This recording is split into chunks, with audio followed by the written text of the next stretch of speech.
Hugo, pode concluir seu raciocínio, meu querido. Desculpa aí, a ferramenta ela é É, contra a gente mesmo, né? exatamente. É porque o papo, quando é bom, passa rápido demais. Eu tô até sem relógio, nem percebi que tinha dado 1 hora já. De vez em quando eu Pois sou é. pego assim também, quando eu faço as lives, de repente aparece 30 segundos. É uma covardia com a É, gente. e é porque eu tô aqui na sua frente, é um relógio aqui, um do computador, o do pulse, mesmo assim, É, mas conclua à vontade.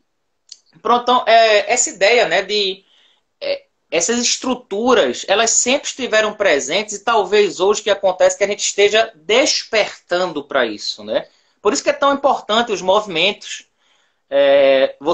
E uma coisa que é muito importante que eu acredito, que o movimento, ele não pode se isolar. Eu acho que tem que ter uma ideia de multi-alteridade, ou seja, os movimentos eles têm que se ajudar.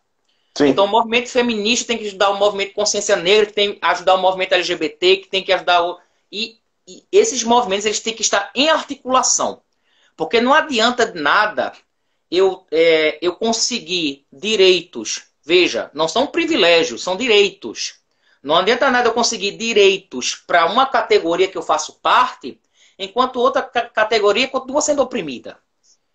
Então, a ideia de multi-alteridade ou esse movimento conjunto, eu acho que é importantíssimo, né? Até num processo de conscientização, eu estou lendo muito sobre feminismo, sobre consciência negra, eu estou vendo muito também sobre o Achille Mbembe, né, que escreveu um livro sobre necropolítica, né, que é um filósofo do continente africano, né? O professor, acho que é Daniel Silveira, que participou até do Roda Viva, acho que é Daniel Silveira, que ele é sim. doutor em filosofia e trabalha na área de direito, né? Então a Angela Davis, né, também, isso dentro da concepção do pensamento de consciência negra. Inclusive, estou tentando convidar um professor, que é um doutor em filosofia lá do Rio de Janeiro. Eu mandei mensagem para ele, ele ainda não viu, mas eu vou insistir até ele ver, para a gente fazer a live também. Eu até divulguei na minha página que ele vai fazer um curso sobre o que é o amor. Né? Ele é doutor em filosofia.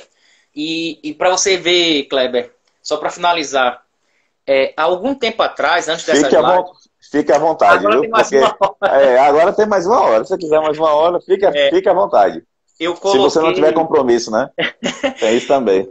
eu coloquei na minha rede social, antes da pandemia, eu coloquei uma série chamada Filósofos Contemporâneos, né? De filósofos vivos e de alguns que teve um ou outro que morreu há pouquíssimo tempo. E eu Já fui cheguei a ver colocando, uma. Já peguei isso no final. Mas, ó, ótimo. viu? Cheguei a ver uma. Vi. Aí eu coloquei. E aí, qual não foi a minha surpresa? Em duas ocasiões houve comentários quando eu coloquei o quê? O pensador negro e quando eu coloquei pensadora mulher. Quando eu coloquei o branco, o filósofo branco, ninguém comentou nada, só aplausos, pensador maravilhoso, me ajudou, Joinha, massa, palminha. coração, beleza. Quando eu coloquei Achille Mbembe, pensador africano, aí lá vem o comentário. É o comentário que a pessoa acha que não é racista, Kleber, que fala assim: o grande problema, mais ou menos assim o comentário, é que os pensadores negros só falam sobre racismo. Só Coisa falam sobre horrorosa. isso. Aí você percebe, sabe? A pessoa tenta não se colocar, é aquele mais adversativo, sabe, Cleber? Diz assim, eu não sou racista, mas. Botou esse mais, Lascou. desligue, não Lascou. escute mais a pessoa. Não escute É. mais a pessoa. Porque o Corra. que vem depois é desastroso, né? E quando eu coloquei mulher, quando eu coloquei a mulher, teve um comentário. Tô lendo Pode ler, Hugo. Pode ler, Hugo. Pode ler. excelente Fique à vontade. debate. É só mais 1 hora só. Fique tranquilo. Apontamentos muitas vezes dados como simples, mas são extremamente importantes para serem esclarecidos. Muito obrigado, Sem. Oliveira. Tem um MH aí que eu Obrigado. não sei o que significa, mas muito obrigado pelo comentário. E aí, quando eu coloquei a mulher, uma outra pessoa comentou o seguinte. Ele colocou assim, a pessoa. As mulheres, foi um texto grande, e ele colocou assim, as mulheres não nasceram para o pensamento reflexivo. Fui lá, Não. apaguei, bloqueei, nem li o resto. Bloqueei. Essa mesma pessoa entrou no meu YouTube e colocou um comentário colocou um comentário numa das aulas que eu deixo salvo no meu IGTV do Instagram e também deixo salvo no canal do YouTube. Uhum. E a mesma pessoa disse assim, é interessante que você propõe um debate reflexivo, mas não escuta opiniões divergentes das suas. Quer dizer, eu bloqueei ele lá também. Porque isso não é opinião, uma coisa que as pessoas confundem muito. Olá, Zu. Zu, Cleo, rapidinho. Ela é amiga Pode da minha falar. ela é amiga da minha prima lá em Olinda e a gente fez uma amizade virtual porque ela está em todas as lives que eu faço. Se não me engano, ela é psicóloga. E aí, hoje eu sou o convidado, tá, Zu? Hoje sou eu que estou falando, né? Normalmente eu convido, eu faço perguntas, hoje sou eu que estou falando. Sempre presente. Maravilhosa ela. Aí, eu bloqueei lá. Por quê? Porque as pessoas ainda têm uma incrível Ela, dificuldade. ela tá perguntando qual o tema da live. Pode falar, Hugo. A gente tá Azul tá falando. perguntando. A gente já começou outra, viu, Zu? A gente já fez uma Já de é a uma segunda. hora, a gente já tá na segunda. E aí, ela. O tema é dar opinião ao Ao conceito, né? Tá conceito. fazendo uma trajetória aqui do que é opinião, do que é conceito, a ideia de fake news, essas coisas, né? Mas aí depois eu vou pegar o link com o professor Kleber e envio pro teu Instagram, Zu. Não tem problema não, aí tu assiste. Principalmente a primeira parte, que foi que teve muito conteúdo, né? A gente agora só tá Uhum. finalizando mesmo. Mas quando o Kleber publicar na página dele, eu envio para você, tá bom? Vera também, Vera tá em todas as lives, presente, comentando, já é amiga dos professores, viu? Ela já chega lá falando, Gelson, já criou Muito amizade legal. já. Que bom. E aí as pessoas confundem liberdade de expressão com discurso de ódio. As Sim. pessoas acham que se posicionar diminuindo o outro, né, tolhendo a liberdade do outro, é se expressar, é sua liberdade. Então, pessoas, por exemplo, que vão para manifestações, com cartazes, intervenção militar, com cartazes pelo direito de não ter direito, assim, é difícil até você classificar. Porque ela tem a possibilidade de fazer algo, está pedindo para não ter mais aquela possibilidade. Percebe? É o paradoxo isso. Outra coisa que eu nunca vou entender são mulheres que dizem, eu não preciso do feminismo. Querida, você só Como consegue assim? Como assim, né? você só Como consegue se assim? expressar hoje, só tem os direitos que tem, que ainda não são todos garantidos, você só tem por conta do movimento feminista. O movimento feminista não é importante, ele é necessário. Necessário. Necessário. Então, você, por exemplo, a mulher que diz que não precisa do movimento, você vota por conta do movimento feminista. Você não vota por causa de uma bondade de um político, não, por causa de pressão, movimento, combate. Por isso que você consegue votar hoje, né? O 8 de março, que é tão Isso. significativo, né? A fábrica, o movimento lá nas fábricas, que as mulheres foram assassinadas em Manchester. Então tem toda uma história por trás, né? Mas aí as pessoas querem reduzir a ideia do feminismo a são mal amadas. Como Feminazes, assim? né? Feminazes, Ou então pior, isso é falta de... Com Quem disse que ela certeza. precisa disso? Quem disse que ela precisa disso para ser mulher? Quer dizer, é um deslocamento da realidade que é inacreditável. As pessoas vivem numa redominha ali, em grupos fechados, e não conseguem perceber o que é o mundo. Tem gente, às vezes, que eu vejo, Kleber, que diz assim, gente, eu vou pegar um ônibus pela primeira vez, me desejem sorte. Você vai para a guerra, por acaso? Percebe? Vai pegar um ônibus. Isso que é uma realidade de tantas pessoas, da maioria, inclusive, da maioria. Estava vendo semana passada, Kleber, que 50% da população brasileira, ou seja, mais de 100 milhões de pessoas, não tem saneamento básico. É inacreditável. Saneamento básico, não tem um sistema de esgoto. E olha que o coronavírus, ele veio para ensinar a humanidade muitas coisas. E talvez a principal delas é a nossa falta de humanidade. O ser humano, ele é desumano. Porque, veja, o comportamento do ambiente, ele respondeu muito positivamente, e foi assim que eu encerrei a live com o professor Chay Evandro ontem, Evandro Brandão, sobre isso. Talvez não é um recado que a natureza está dando para a humanidade, de que ele quer que o homem caia fora, porque veja só, a gente até brincou no fim da live sobre isso. Coronavírus, né? Que aqui no Brasil, e eu não tinha parado para fazer isso, e vou fazer isso a partir de hoje nas lives, eu me solidarizo e presto a minha sincera homenagem a todas as famílias que perderam suas pessoas queridas, seus amigos, para esse vírus, estamos chegando hoje, Hugo, a 67 mil mortos no Brasil e a mais de 1.800.000 pessoas contaminadas pelo coronavírus hoje, tá? Isso é um número assustador, tá? A gente está num ano e numa época do mundo completamente atípicas. Deixa eu só responder uma pergunta aqui, Hugo, para a gente continuar, né? A gente tem uma hora mesmo? Brincadeira. Olha, vê como o Zu já é atento, ó. Ela mesmo vai lá e responde já, ó. Já respondeu, pronto. Essa já aí, respondeu. Ó, isso aí você pensa, ela já tá lá na frente já. Ela já respondeu. Então, como eu estava dizendo, Hugo, me solidarizo com essas pessoas, porque eu não sei você, mas eu perdi amigos próximos, eu perdi professores, amigos, perdi vizinhos, perdi pessoas que fazia 20, 25 anos que eu não me encontrava. Quando eu abro o Instagram, grande luto, perdemos... Então, assim, isso choca muito a gente, entende? E, assim, o que aconteceu? Essa é a pergunta que eu vou fazer para encerrar.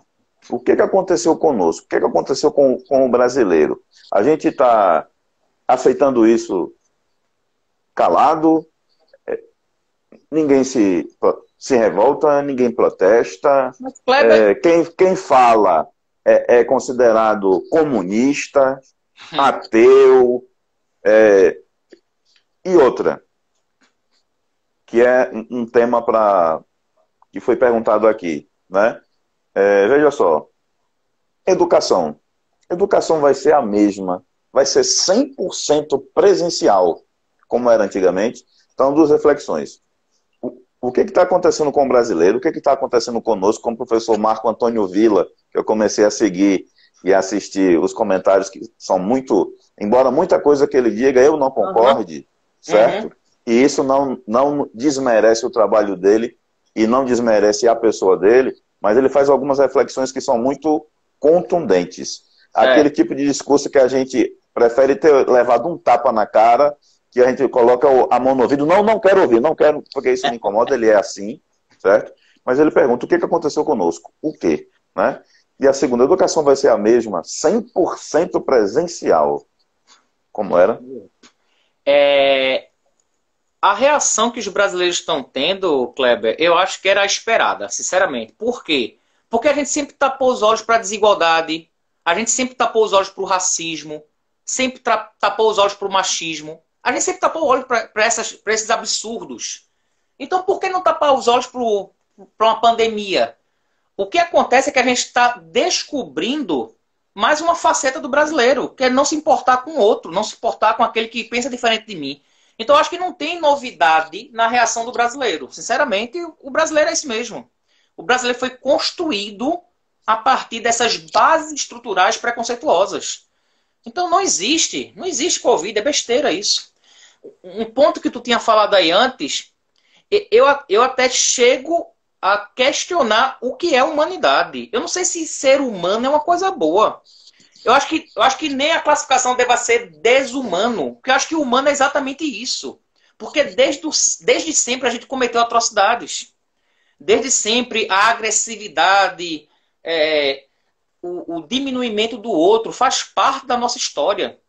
Então, quando alguém diz... Eu comecei a pensar nisso há uns 3 anos, 4 anos pra cá. Quando alguém fala assim, isso é desumano, eu digo, não, isso é humano. Isso é bem a cara do ser humano, fazer isso mesmo. Destruir o que acha. A gente destruiu a natureza para poder adaptá-la a nós. Fomos os únicos animais que fizemos isso, você sabe disso. Você é da área. É como o Chay falou ontem, nós somos... Muita coisa que ele falou ontem eu estou entendendo hoje com a nossa discussão, né? Para você, nós somos demasiadamente humanos. É por isso Nietzsche. Que... Né? Nietzsche, exatamente. E Nietzsche fala, né? Até esse menino aluno meu, ele já coloca colocou aí na hora niilismo. O niilismo, né? É. E Nietzsche, ele é alguém que, assim, ele se diz niilista, mas diz que ele superou o niilismo. E o niilismo é esse processo de decadência do ser humano mesmo. Nós somos seres decadentes, né? A finitude, ela é vista pela filosofia como uma consciência da morte. Mas eu acho que a gente morre antes do nosso corpo. Nas nossas ações, nas nossas atitudes. É um pouco de morte o tempo todo. Eu, quando agrido o outro, eu estou morrendo também. Eu, quando mato o outro, eu também estou morrendo. Ou seja, eu morro na minha existência. Eu morro nas minhas ações, no meu caráter. Ou seja, a ética me abandona, porque eu nunca tive ética. E assim vai. Em relação à educação, o que eu estou percebendo é o seguinte. Não há comparação aula remota e aula presencial. A menor comparação, nenhuma. Não se compara. Agora, qual vai ser o olhar do mercado educacional para isso? No seguinte interesse, de lucrar mais. Aí eu já não sei. Aí eu não sei. Mas que não tem comparação, não tem. A presença na sala de aula, tirar dúvida, o aluno olhando, a dinâmica é outra, completamente diferente. Agora, se vê aí uma possibilidade de lucrar mais, né? Aí, sinceramente, só o tempo dirá. Não é? Numa situação em que nós, e agora já encerrando de fato, onde nós estamos numa uberização das relações de trabalho, de todas, começando por quem está na linha de frente, que são os profissionais de saúde, né? Isso. A gente vê hoje o Minha esposa está lá na UPA, Kleber. Está lá na UPA trabalhando, né? Entendeu? E eles estavam dizendo exatamente isso. Eu vejo muito no discurso hoje, o do médico, do fisioterapeuta, do fonoaudiólogo, do psicólogo, do enfermeiro, principalmente, o discurso que era nosso dos professores. Não sei se você lembra, antes da pandemia. Eu estou me sentindo desvalorizado, estou com meu salário atrasado. Eu nunca vi médicos falarem isso no mundo, no planeta, porque isso era um discurso nosso. Uma desvalorização da profissão. Como assim? Como é que um médico está dizendo que a profissão dele está sendo desvalorizada, que a ciência está sendo negada? Bem-vindo ao nosso mundo, né, Kleber? Exatamente, Hugo, porque isso era um discurso nosso. E o pior, sempre disseram que nós estávamos fazendo vitimismo. Isso. Ou vamos pegar um celular e vamos gravar o que o professor está dizendo, porque a gente vai... Ele está fazendo... Eu esqueci a palavra agora. Doutrinação? Né? Doutrinação. Entendeu? Então, assim, hoje eu vejo um médico tá dizendo isso. Aí eu disse, bem-vindo à selva, doutor. Né? Você vê que doutor é quem tem doutorado. Né? Eu entrevistei um médico aqui e a primeira coisa que ele disse foi, olha, Kleber, tira esse negócio de doutor, porque doutor é quem tem doutorado. Eu não falo há muito tempo já isso. Meu irmão tem doutorado e eu chamo ele de doutor. E quando ele vem me chamar de doutor, me chama pelo nome. Meu nome é Orestes. E já percebeu que quem tem doutorado não faz questão de ser chamado de doutor. E quem não tem faz uma questão inacreditável, né? Exatamente, né? Isso, né? Que é um título também dado aos advogados, né? Entre outra coisa, só para desmistificar, são quando as pessoas falam assim, eu tenho doutorado, não, eu tenho um PhD. PhD é um doutorado. Depende do lugar que você faça, é a mesma titulação. PhD significa Philosophy Honoris Doctor. Veja, é doutor por honra em filosofia. Em quê? Isso. Aí vai ser numa outra área. Porque filosofia, como você falou, é a mãe de todas. Tudo nasce da filosofia. Os grandes biólogos, químicos, matemáticos, todos foram filósofos. Todos, sem exceção. Ela é a mãe do conhecimento. E a filosofia não é ciência, né? Muita gente confunde e acha que filosofia é ciência. Ciência tem um método, tudo. E teve um comentário que você leu aí, uma pergunta, que disse assim, a filosofia acha as respostas. Não. A filosofia vai trazer mais dúvidas. Que ela traz as perguntas, né? A filosofia, ela serve para fazer com que você reflita. Inclusive, os cientistas se usam da filosofia para tentar renovar o seu repertório e a sua metodologia. Saber se a metodologia ainda é válida ou não. Então, a ciência trabalha com precisão, com exatidão. A filosofia, de jeito nenhum. A filosofia, em nenhum momento, disse que traria respostas. A filosofia sempre disse que ia refletir. Fazer você refletir. Qual é o meu papel enquanto professor de filosofia? Mostrar os caminhos. Se você pergunta qual é o certo, eu vou dizer, eu não sei. Eu não sei qual é o certo. Eu realmente não sei, não estou mentindo. E aqui um movimento bem socrático de não saber. Mas aí tem essas possibilidades. A escolha é sua. Você tem que ser um ser autônomo. Aquilo que Kant falava, né? Ser autônomo é você conseguir o esclarecimento, sair da menoridade. Atingir a maioridade não é penal, não é 18, 21 anos, mas é a maioridade das ações. Você pode ter uma pessoa com 15 anos e ter atingido a maioridade. E tem pessoas com 50 que não atingiram, né? Então, viver é muito complexo. Aí eu vou fechar voltando para a primeira pergunta que você fez. Quem é Hugo? Eu não sei, eu estou em processo de descoberta. Hugo, obrigado demais pelas duas, terminou sendo duas, né? Pelas duas lives que você brilhantemente fez esclarecimentos e trouxe à luz, que essa isso sim é uma das prerrogativas da filosofia, Isso. trazer à luz... A maiêutica socrática é isso, né? Dar à luz. Exatamente. Tirar as pessoas literalmente da caverna, embora a gente esteja na caverna, olha como é dialético, não é? A gente, não é? Ótima colocação, é bem dialético mesmo. Não é? A gente está na caverna, mas convidando as pessoas para irem para o caminho da luz, não é? Uhum. Jesus dizia, eu sou o caminho, a verdade e a vida, né? As trevas, ele é extremamente filosófico. Exato. Não é à toa que se compara Jesus e Sócrates. Jesus e Sócrates, eles o tempo todo estão interligados, né? O tempo todo. E outra, dá vontade de acabar nunca essa live, só mais um pouquinho. Fica à vontade. Tá muito bom o papo, só um pouquinho. Para você perceber, né, como a filosofia ajuda também a compreender você falou aí, dá a luz. Então, as pessoas já podem pensar assim, a luz é o quê? É uma luz que vai se abrir no céu, eu vou ser sugado, vou me encontrar com Deus. De novo, a reflexão. Percebe? E a filosofia ajuda a compreender. Muitos pensadores, eles não eram religiosos, mas eles tinham crenças. E Sim. Um dos pensadores, né, são coisas diferentes. E um dos pensadores que mais foi mal interpretado foi Nietzsche. Inclusive, minha dissertação do mestrado foi sobre a obra dele, O Anticristo. E as pessoas, quando se deparam com o título desse livro, acreditam logo que ele é um ateu que vai esculhambar Nietzsche, que vai esculhambar Jesus. Uhum. E o livro é um elogio a Jesus, mas é uma crítica ao cristianismo. Ele critica a instituição, ele não critica Jesus, ele não critica. Até mesmo quando ele fala assim, Deus está morto, e as pessoas não entenderam, ele quis dizer o seguinte, os universais estão mortos. A ideia de totalidade, de algo que me rege, a ideia morreu.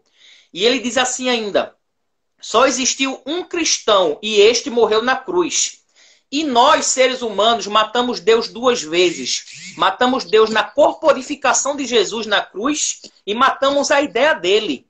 E aquilo que se constituiu foi uma moralidade teológica cristã que não tem nada a ver com Cristo. Foi uma moralidade de Paulo que fundou a igreja. E Jesus, a prática evangélica dele não tem nada a ver com aquilo que foi implementado como a sua mensagem. Era só para... Porque você falou de religião, eu quis... Não, mas é fantástico, porque a todo momento ele levava as pessoas a refletir, né? Isso. No Sermão do Monte, que acredito que é o discurso mais falado e mais comentado no planeta, ainda hoje, né? Ele fala coisas que são muito contundentes ainda hoje. Isso. Não é uma coisa de 2020 para trás, mas são coisas que são contundentes e que incomodam até hoje, não é? Como é que você diz que ama a Deus a quem não vê, se você não ama a seu irmão a quem você Isso. vê? Como? Exatamente. Então, assim, por exemplo, Kleber, eu não sou religioso, mas eu estudo. Também não, viu? Hã? Também não, Também também não. não. Pra você ver, quem pegar esse finalzinho aqui vai pensar que a gente tá pregando aqui. Pra você ter E não ideia. é. Ou seja, e aí, é porque eu esqueci o Olha nome o dele. Esse comentário. crente aí, ele é da Ele está igreja. dizendo, Ele é da igreja. bem-aventurados, ele está falando bem-aventurados os justiçados. É o comentário dele Veja, aqui. agora, É esse exatamente rapaz que isso. está falando aí, ele é meu aluno. Ele é da igreja e ele assim, ele tem um conhecimento do que é religião. Ele não é uma pessoa preconceituosa, ele não é uma pessoa que fica julgando os outros. Ele é uma pessoa que entende a mensagem. Aí é que tá. Isso. E o papel da filosofia ajuda você também a compreender a mensagem de Cristo. Se você Sem crê nisso, dúvida. né? Sem dúvida. Isso é Uma das coisas, fundamental. isso. E uma das coisas também que prejudicou muito a inserção da religião cristã no Brasil foram as traduções da Bíblia, que são Sim, péssimas, foram péssimas. péssimas. E uma das frases, por exemplo, que as pessoas adoram colocar em adesivo de carro e imã de geladeira, é aquela que diz assim: o Senhor é meu pastor e nada me faltará. Não faltará. É um erro, porque a tradução correta é: o Senhor é meu pastor e não me faltará. Ou seja, Deus não me falta nunca. Ele sempre está Nunca. presente comigo. Quando Sempre. você diz que nada me falta, você já tem uma visão aí da chamada teologia da prosperidade. Ou seja, material, bens materiais não me faltam. E aí eles jogam com essas falsas interpretações, essas leituras fundamentalistas, e acabam usando a fé do povo para tirar proveito próprio. Ou seja, essas pessoas não são representantes de Deus. Uma pessoa que faz isso, que abusa da fé do indivíduo para enriquecer, aquela que promove a teologia da prosperidade, não pode ser uma pessoa que tem uma ligação divina. Muito pelo contrário. Essa pessoa deve zombar da ideia de Deus. E um dos piores pecados para aquele que segue a religião é zombar do nome de Deus. Exatamente, né? Jesus, ele é tão enigmático que quando a gente fala dele, a gente não quer mais parar, né? Mas ele diz coisas que são ainda hoje chocantes, né?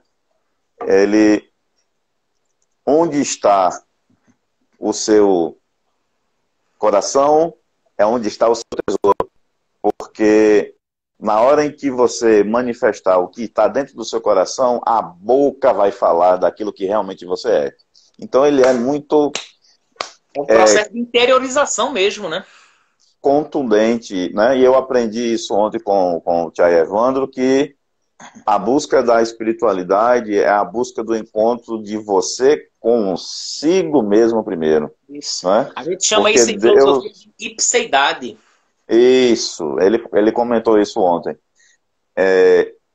Deus está em você, está em mim, está em quem não acredita nele. Isso eu acho fantástico. Ele está na natureza, né? Acredito que uma das manifestações de glória e do seu poder, da sua inteligência, porque Deus também é inteligência, também é esclarecimento, é a própria força da natureza. Eu falei com ele ontem, olha, eu estou preocupado com a espécie humana, porque nuvem de gafanhoto, coronavírus, nuvem de gafanhoto, agora na China, peste bubônica, está matando aos montes, e não é fake news, tá? Deixando isso bem claro, que é uma doença que matou muitos na época da Idade Média. Tá voltando, né? Sabe o que é isso também, né, Kleber? Movimento antivacina. Voltou sarampo no Brasil. Esse negacionismo, tá faltando voltar coisas que tinham sido exterminadas há muito tempo. Sim, entendeu? E estão voltando e matando rápido. Ciclone, tá? Ciclone bomba, nuvem de gafanhoto, entendeu? E aí a gente vê uma rede de televisão reprisar uma novela chamada Apocalipse, ou seja, numa época que a gente está precisando. Olhe só como está confuso. Por isso que eu perguntei, eu estou parafraseando o professor Marco Antônio Villa, o que aconteceu conosco? O que aconteceu com o homem, né? Se reprisa numa época dessa. Né? Apocalipse, cara. Entendeu? Apocalipse numa época dessa. Entendeu? Entendeu? Então, assim, Pode falar. Rapidinho, não tem aquela expressão religiosa, né? Que o homem vai voltar para a terra e está nesse processo de volta já. O homem veio de lá e vai voltar para o pó. A gente está voltando para o pó já. Entendeu? É uma coisa assim absurda. Entende? As pessoas discutindo. Eu vi. Eu não queria trazer isso, mas não tem jeito. Eu vi um concurso recente agora, final do mês de junho, com a ministra Damares fazendo um concurso, não sei se você viu isso, um concurso de máscaras, onde a máscara dela, inclusive, era uma máscara de um palhaço, desmerecendo todo o trabalho, a alegria, a manifestação cultural. Você vê que cultura no Brasil está sendo enterrada de uma vez, né? É um outro aspecto para a gente comentar numa outra live sobre cultura. Mas, Hugo, quem não valoriza, não dá o devido respeito à filosofia, à sociologia, vai dar valor à arte, vai dar valor à música, vai dar valor à cultura. Se a língua que a gente fala foi uma imposição do português para nós, e o português ele é um código, né? A língua mais difícil de se escrever, de se aprender as regras e de se falar também, porque o português é um código. E são poucos países no mundo que se falam português. E isso não é por acaso, eu não acredito em acaso. Né? Então, veja, dificulta o acesso à informação e ao conhecimento português, porque é uma língua complexa, difícil. Né? Então, veja, num país onde não se valoriza a cultura, não se valoriza, que foi a primeira área a ser atingida pelo coronavírus no planeta, e vai ser a última a voltar. Se voltar, né? Quem é que vai sobreviver a esse negócio? Né? As grandes produções de cinema, de teatro, de música, espetáculos, tudo cancelado. Né? O que eu acredito muito é o seguinte, e já encerrando de fato. De fato, nós estamos nos reinventando. E eu acredito que esse movimento de reinvenção, de contato com pessoas, onde eu jamais teria contato. E olha que eu trabalhei com você por muitos anos, mas já fazia muito tempo que a gente não tinha contato. Entendeu? Uhum. E esse tipo de relação está sendo reconstruído. Isso. Esse tipo de relacionamento, porque é como você bem falou. O que você faz da vida? A gente escuta muito essa frase. Né? O que você vai ser quando você crescer? Uhum. Você. Independentemente da área que você atua e do que você está fazendo. Né? O nome é só um processo de identificação mesmo, né? Só é uma coisa que você tem afinidade, é uma coisa que você tem interesse. E que nem foi escolhido por nós, viu? Não é? E eu tive excelentes professores de biologia que me abriram os caminhos e as portas. O Evandro foi um deles, né? Uhum. E ele até disse ontem no final da live, eu tenho as fotos para comprovar, vou tirar e mandar de volta. Porque a minha primeira atuação profissional foi num aulão dele, com o professor Ulisses, também de biologia, e que eles... eu estava no auditório do Hotel Ouro Branco, que nem existe mais esse hotel em Tambaú, e eles me viram lá e vamos chamar... Tá aqui e eu fui o primeiro lugar de ciências biológicas na minha época no vestibular, para o EPB em Campina Grande, e ele me chamou, colocou o microfone na minha mão, e aí, bora lá resolver 3 questões pra gente aqui, e de lá pra cá, eu nunca mais parei, entendeu? Eles enxergaram em mim uma oportunidade, né? Todo mundo ficou chocado no palco, porque era um rapaz que tinha 16 anos, e era o quê? Negro. Negro. Olha a mentalidade dos caras para a época, entendeu? Eles quiseram também, com esse choque, mostrar que todo ser humano é capaz, que não é a cor da pele, que não é a religião que você professa, que não é a sua opção sexual, ou seja lá o que for, que vai fazer você maior ou menor do que ninguém. Então hoje eu entendo que eles foram extremamente vanguardistas e revolucionários ao me trazer para o palco, porque todo mundo, Hugo, eu não me esqueço, porque isso está bem vivo na minha memória. Todo mundo parou assim para olhar para mim, simplesmente porque eu era negro. Quer dizer que um negro não poderia ser um professor? Exatamente. Entende? E já se fazem 30, 33 ou 34 anos dessa cena. Mas ela está aqui, ó. Olha, uma coisa, Kleber, que Azul falou aí, que é bom também a correção quando você fala assim, opção sexual. O termo correto é orientação. Eu acho que até foi na hora de Orientação. falar que acabou saindo assim. É, Inclusive, eu até vou entende? falar aqui, foi uma aluna minha que me corrigiu, uma vez eu dando aula, na sala de aula eu falei opção sexual, ela, quando acabou a aula, veio falar comigo e disse, professor, o certo é orientação. E desde então sempre usei o termo orientação, que é uma, porque não é uma opção, não é uma É. escolha, sabe? Não, Não não é uma é. escolha. E Então, eu assim, é bom, às agradeço por vezes, isso, até às vezes porque eu vou falar e eu me esse. corrijo, eita, saiu errado. Às vezes não é nem por falta de conhecimento, às vezes você falando rápido acaba saindo. Como É, usar o termo denigrir, por exemplo, denegrir. que é um termo extremamente preconceituoso que as pessoas ainda usam, o criado mudo, e aí uma referência, né, de Jamila Ribeiro, tem lá o livro dela sobre esses conceitos, né, preconceituosos, que é uma professora de filosofia também negra, e ela Uhum. fala, né, sobre esses termos que ficaram já arraigados na nossa cultura, que a gente fala às vezes sem maldade, mas por falta de conhecimento a gente usa os termos. Eu usei denigrir minha vida inteira. E agora, quando você passa a ter o conhecimento, como eu falei, é um processo de desconstrução. Eu não vou mais usar Sim, denigrir. Às vezes eu vou falar denigrir, não, quer dizer, aí eu substituo o termo. Deixar de falar criado mudo para a gente que falou a vida inteira, né? Que tem uma história, ele tem um contexto ali, né? tem. A ideia de chupar manga e tomar leite, né, que a pessoa morre, também nasce desse processo escravocrata, né? Então, Do pé, assim, do pé rapado, do isso, sem eira nem beira. Então isso, é uma. Entende? É a muito mulata, né? isso. E são processos que a gente... Crioulo, que é uma expressão norte-americana, Isso, ainda hoje está presente nos Estados Unidos para quem é do sul e para quem é do norte, né?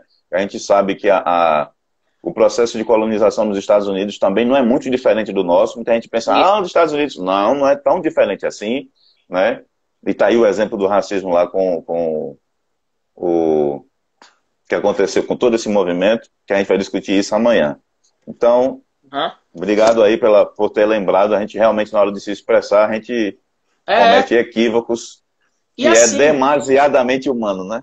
exato. E às vezes assim, as pessoas às vezes ficam com certo receio de achar, não, eu estou ao vivo, vou corrigir. Não, isso é um processo de Não, construção. A gente tem que ter vergonha disso, não. também E não. quando eu Verdade. errar também, e eu erro várias vezes, as pessoas corrijam. Porque a Olha gente aí, está ó. aprendendo Azul, também. Azul tá atenta. É o George Floyd, né? Que foi O George praticamente. Floyd. Eu não Que foi acredito o que que eu ele foi fiz, né? agredido, não. Ele foi praticamente enforcado em praça Aquilo foi um pública, homicídio. né? Aquilo foi um Homicídio. homicídio. Durante 8 segundos, uma pessoa lhe sufoca. 8 minutos e pouco, a pessoa lhe sufocando. Isso é homicídio. E ele, por diversas vezes, falou que estava sendo sufocado e o policial mesmo assim continuou. E o Sim, mais assustador é o policial pagar uma multa e estar livre hoje. Uma multa de milhões e está livre. Né? né? Se fosse o Para, contrário, para cometer de novo. de novo. E institucionalizado por isso. Isso. Ou seja, ele tem o direito de fazer de novo. E quantas vezes for, por quê? Porque ele é branco. E outra Simples, coisa, entende? a gente tem que parar também de chamar as balas perdidas no Rio de Janeiro de balas perdidas. Porque Elas são são balas balas que sempre o encontradas. alvo são pessoas negras. Sempre. Sempre. Sempre. Não é bala perdida, não. O alvo está lá já. É, O alvo existe e ele é atingido de maneira proposital. Então não tem nada de bala exatamente. perdida, não. Não tem. Perdido que está é a humanidade. Aí está perdida. Completamente perdido. O Nelson Rodrigues, ele era craque em falar sobre isso no Brasil, porque ele escancarava de maneira assim, bem particular, as mazelas do povo brasileiro, né? Da terra brasilis, né? Isso. E escancarava mesmo, e ainda hoje a sua obra ela se perpetua por causa disso. Olha, é uma pena a gente ter que encerrar esse momento aqui, porque Eu vou ter que carregar o celular, porque eu vou fazer um curso agora, não vou é, assistir um curso. Aí eu tenho que carregar para poder assistir daqui a pouco. exatamente. Mas eu agradeço demais por essa oportunidade de, mais uma vez, ter esse tipo de diálogo com você. É assim, mais franco, mais direto, embora a gente tenha trabalhado muitos anos, a gente não teve uma oportunidade como essa, Não, por exemplo, eu um conheci um momento outro aberto. Kleber hoje.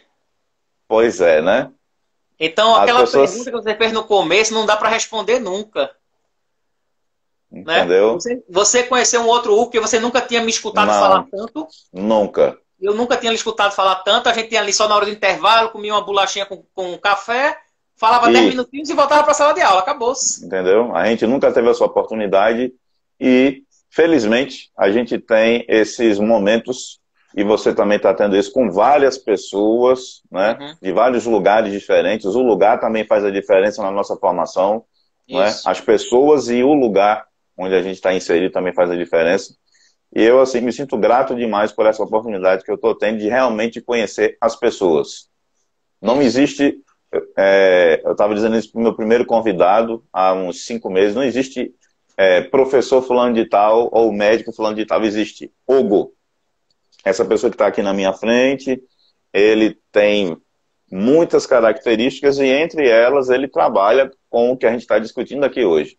Mas o Hugo, ele carrega uma história para poder chegar a esse ponto de reflexão e de conversar, e de estabelecer diálogos com pessoas, inclusive que pensam diferente de você, inclusive que não concordam com alguns pontos que você concorda, que eu não concorde, mas estabelece diálogo. A pessoa que mais tem aprendido com as lives sou eu mesmo. Somos nós que fazemos. Né? A gente pensa que a gente está ensinando alguma coisa ou está abrindo uma possibilidade de ter um contato com alguém ou de ensinar alguma coisa, mas eu estou vendo que eu tenho muito chão pela frente ainda e muita coisa para aprender. Nós temos. Cada live que eu faço é uma aula que eu tenho e o bom é que a gente está proporcionando isso para outras pessoas. Para outras pessoas. Muito bacana. E isso é que é interessante. Já está convidado para o mês de setembro para a gente falar exatamente sobre política no Brasil. E aí a gente vai pegar todo esse momento que a gente está vivendo, até porque, como diz a música, quando setembro chegar, tudo está para setembro, né? O que vai acontecer daqui para setembro? Esse vai ser o tema. Quando setembro chegar? A discussão que a gente vai fazer sobre a política internacional e brasileira, certo? Já está convidado para o mês de setembro para a gente discutir isso, certo? Já sei. Gratidão. Tchau. Valeu, Kleber. Abração para ti. Então, é muito importante esse movimento que estás fazendo, que eu também estou fazendo. Espero que outros professores também façam e vamos para frente. Fale do seu canal, que eu também vou falar do meu. Fale do seu canal, cara. É importante também. Sim, algumas pessoas que estão acompanhando aí já estão me acompanhando no Instagram, né? Então, no meu Instagram, inclusive, acho que quando tu fores publicar esse vídeo, tu já me marca lá, né? Que as pessoas podem ir lá também. Eu estou promovendo reflexões filosóficas. Amanhã, inclusive, tem uma live às 7 da noite e vamos falar com um professor da UFMA sobre Hobbes e a teoria do riso. A gente é tão acostumado a falar de Hobbes sobre contratualismo, absolutismo, e vamos falar sobre a teoria do riso. Ou seja, esse riso desesperado, esse riso sem jeito, esse riso sem graça, né? Isso que nos deixa deslocado. E na sexta-feira é um tema maravilhoso, que o título do tema é Negacionismo, Terraplanismo e teorias da conspiração. É com um professor que ele é doutor em filosofia e doutor em teoria psicanalítica. Vai ser na sexta às 7 horas. Repete o hora. As duas são às 7 da noite, né? As duas são às 7. Amanhã, quarta-feira, às 7, teoria do riso em Hobbes. E na sexta, negacionismo, terraplanismo e teorias da conspiração, também às 7 da noite. Teu canal, teu Instagram, tuas redes sociais e o canal. Passa aí para as pessoas também. O Instagram é Hugo Leonardo Cavalcante, né? @Hugo Leonardo Cavalcante. E às vezes para procurar o canal no YouTube fica difícil. Então no próprio link, na bio do Instagram, tem lá o canal do YouTube, é só você clicar que vai direto. É professor Hugo Cavalcante. Mas aí eu não sei que às vezes você... Com I. Porque você digita e aparece várias opções. Exatamente. Mas aí é melhor, se entrar no Instagram e clicar lá, tem um linkzinho na bio, aí você já vai direto pro canal do YouTube. Beleza, Kleber? Meu canal, para quem não conhece, Kleber Vitor Interdisciplinar, vídeo novo lá todo dia sobre essas temáticas, aulas, e a gente está no rumo aos 1000 inscritos para poder transmitir as lives por lá também, porque o recurso é maior, tem mais tempo, é mais amplo. Mais pessoas podem participar, né? Exatamente. Aqui, infelizmente, fica mais limitado, ok? Exato. Gratidão. Gratidão. Obrigadíssimo, Kleber. Abraço.